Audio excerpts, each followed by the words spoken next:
All right. Hey everyone, welcome back to the Weekly Wave. This is my day two proof of my song, probably called Activation or Activate. One of those two working project titles. There's not a whole lot that's going on here. I'm doing a lot with also breaking down this process with this particular song for my general workflow. It's actually funny because I have 12 minutes to midnight, and here I am.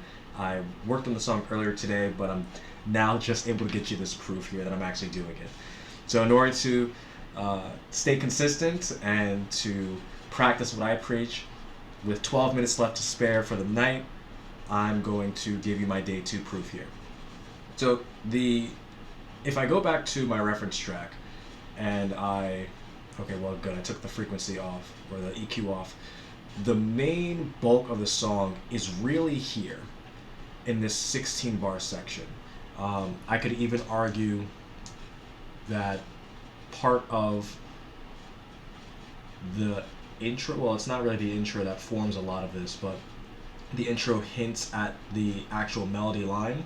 So what you'll see here for my markers, I kind of just place them whereabouts they should be. But the real core idea comes just from this 16 bar section here. And the main drivers in the reference track are the bass and sub bass. The hi-hats also drive the song forward as well too. There's some crashes as well here. So what I've done is kind of just sketched everything out. Everything. It's a rough sketch. I believe here with my drums that I'm working on here, in this one I have two different hi-hat patterns I'm kind of working on here, just really using them as a template. The rhythms are okay, like if I play it. This is also a crash here. So if I just played my drums, this is kind of what the hi-hats would sound like, without really any velocity adjustments, just kind of played out straight.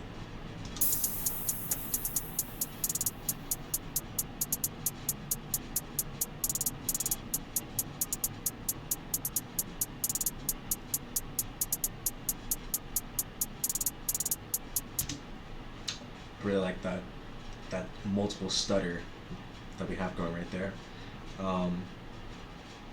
This is it's really these two together that would form the basis of my drums. There's a few elements in here that aren't necessarily drums, or not necessarily the main drums. Like this here is the kick. This is the clap snare. In this instance, it's just a clap, but it's a placeholder. But that sets up a nice fill towards the end of the bar. These are some type of open hi, I believe. No, it's like a offbeat snare. I like that. I actually really like it here. This is percussion. This is one of my open hats. The idea that I have, especially with this, is when I make it over to this, second drop, this 32 bar section, that's where a lot of the energy, at least the way I'm driving it, I want to drive it, there's going to be a lot more energy here, so there's going to be a lot of faster open hat hits. This, I believe, is just a percussion. This is a shaker. So in my head, I'll probably have to balance this. I'll have to pick either the hi-hats at this section to follow the same pattern, or to really just lock in this pattern. What I noticed in my reference track is that the drums don't really change throughout. There might be very, very subtle variations, but for the most part, the drums don't change. The hi-hats are really they have their own distinct pattern that drives the song forward. And then the bass notes, this is the pattern that I have for my notes so far. I was doing this in the key of A sharp minor, B flat major, or B flat minor, sorry. And I wanted to keep a similar rhythm to what Jaeger did in their song Right Place, Right Time, but that ultimately didn't work. And I was just kind of playing around with the movement. For me, the movement was most important. Um, so I ended up with a decent bass line to start off with that acts like this.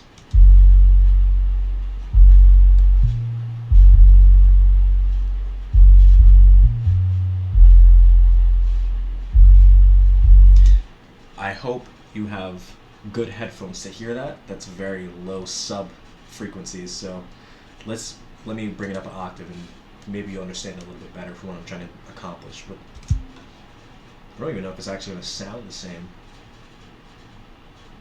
Let's see. I don't have anything on there. Okay, let's see.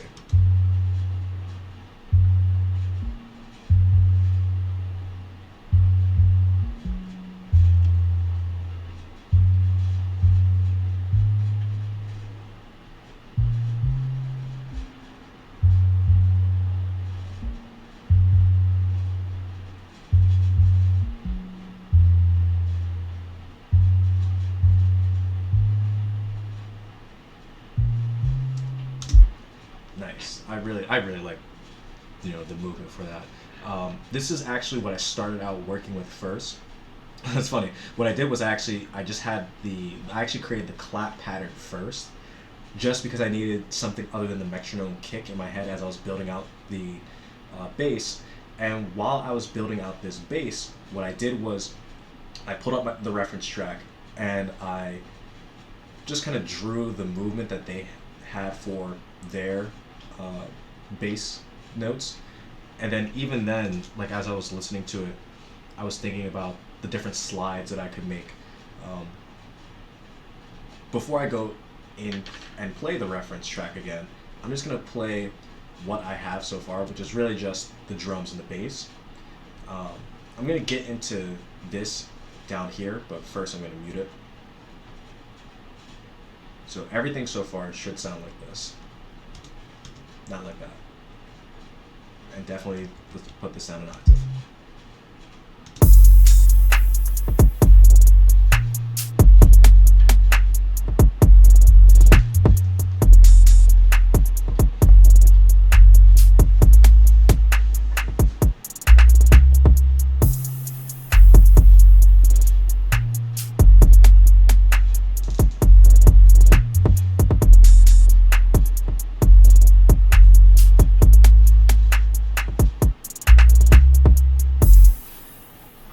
So down here, this is where I started to, for some of the day, start working on a melody line.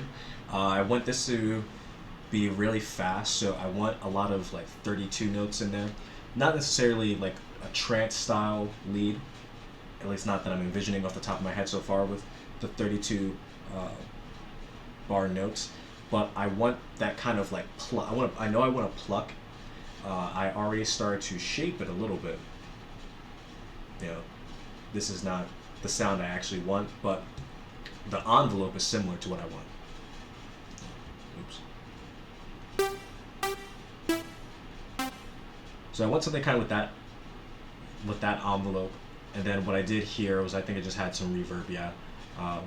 So in context, it doesn't really sound like much, but this is what I'm working with.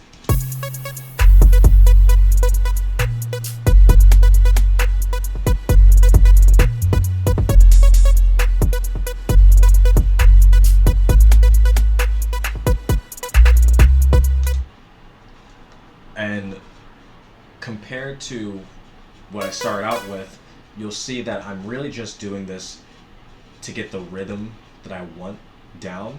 So I start off with this.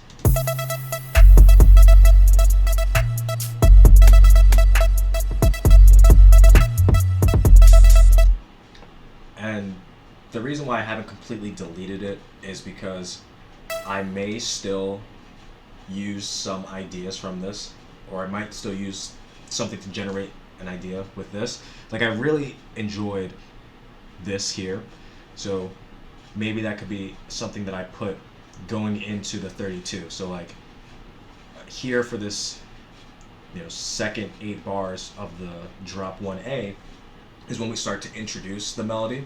So maybe it's like here I can do almost like a static one note, or just a subtle introduction, probably just really filtering the melody in for this section. Here is when the melody will be played in its full context in the drop 1B.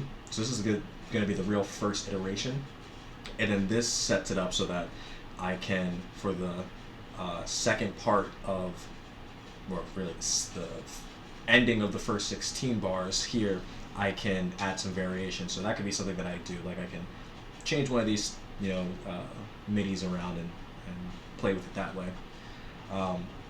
But in context, that doesn't sound like much because I'm not really doing anything with it yet. That's really just the rhythm, and even then I don't even know if that's the rhythm that I want, let alone not having any other groove in there as well, like any swing. But that's what I have so far. I'm going to kind of wrap it up. I'm going to play this first 8 bars here of what I have, and then I'm going to go back into the reference track and let you hear that one more time, and that'll be it for the video.